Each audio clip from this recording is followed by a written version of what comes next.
अघोरी तंत्र मंत्र और मृत्यु के रहस्यों को जानने के लिए जाने जाते हैं। उनका जीवन रहस्यों से भरा होता है और मृत्यु के बाद भी उनकी यात्रा अद्भुत होती है। हम सबके मन में यह जिज्ञासा हमेशा बनी हुई रहती है कि अघोरी कौन होते हैं, लेकिन हम कहीं न कहीं से इसकी जानकारी जुटा ही लेते हैं। अपने जीवन में कहीं न कहीं अघोरियों के दर्शन कर ही लेते हैं और कहीं न कहीं उनसे मुलाकात हो ही जाती है। लेकिन उनकी सबसे रहस्यमयी बात यह है कि उनका जीवन कैसा होता है, उनका अंतिम संस्कार कैसा होता है, क्योंकि अंतिम संस्कार बहुत ही गुप्त प्रक्रिया है जो सबके सामने नहीं की जाती है। अघोरियों का अंतिम संस्कार एक रहस्यमय अनुष्ठान है जो मृत्यु और जीवन के रहस्यों को जानने के लिए किया जाता है। यह अनुष्ठान अघोरियों के जीवन और मृत्यु के प्रति दृष्टिकोण को दर्शाता है। अघोरियों का विवरण सबसे पहले शिव पुराण में भगवान शिव देवों के देव महादेव की बारात में मिलता है। भगवान महादेव की बारात में देव, दानव, यक्ष, पिशाच, भूत, प्रेत, नंदी, शेर, मोर, साधु, अघोरी और इत्यादि उपस्थित थे।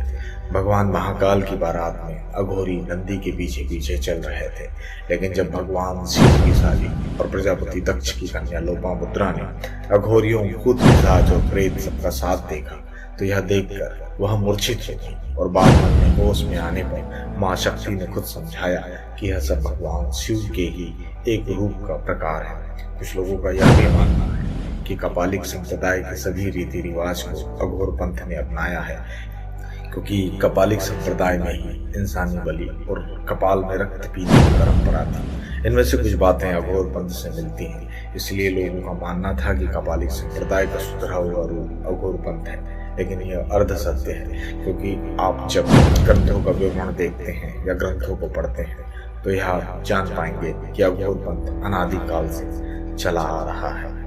अघोरियों का दूसरा वर्णन महाभारत काल में मिलता है। भीम, जो कि काफी बलशाली था, वह कभी भी कौरवों को दंत युद्ध में हरा सकता था और इसी कारण जब दुर्योधन, मामा शकुनी और दुशासन ने भीम को मारने की तैयारी की तब उन्होंने एक अघोरी का सहारा लिया था, परंतु यह प्रयत्न असफल रहा। लेकिन अगर आप इसका विवरण जानना चाहेंगे तो कमेंट्स करें, लेकिन अभी हम अपने टॉपिक पर वापस आएं और इसका विवरण किसी दूसरे वीडियो में। अब हम जानते हैं कि अघोरियों का अंतिम संस्कार कैसे किया जाता है। वैसे तो अघोरियों का अंतिम संस्कार कैसे होता है यह बहुत कम लोग जानते हैं। इसका पूरा विवरण शंकराचार्य की विवरण पुस्तिका में दिया गया है।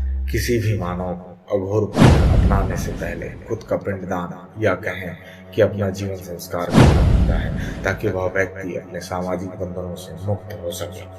अघोरी अंतिम संस्कार में मृत्यु को एक उत्सव के रूप में मनाया जाता है। अघोरी मानते हैं कि मृत्यु आत्मा का एक नया जन्म है। अंतिम संस्कार के दौरान अघोरी मृत्यु के रहस्यों को जानने के लिए तंत्र मंत्र का प्रयोग करते हैं।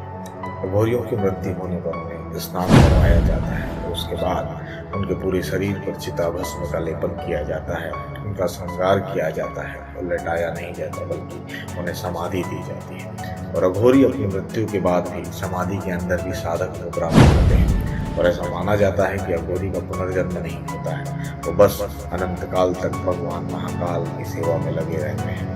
अगर आपको हमारा वीडियो अच्छा लगता है तो प्लीज़ लाइक, शेयर और सब्सक्राइब करें। आपका एक लाइक और सब्सक्रिप्शन मेरा हौसला बढ़ाता है और मुझे आप तक रोचक जानकारियाँ पहुँचाने का प्रेरणा स्रोत बनता है।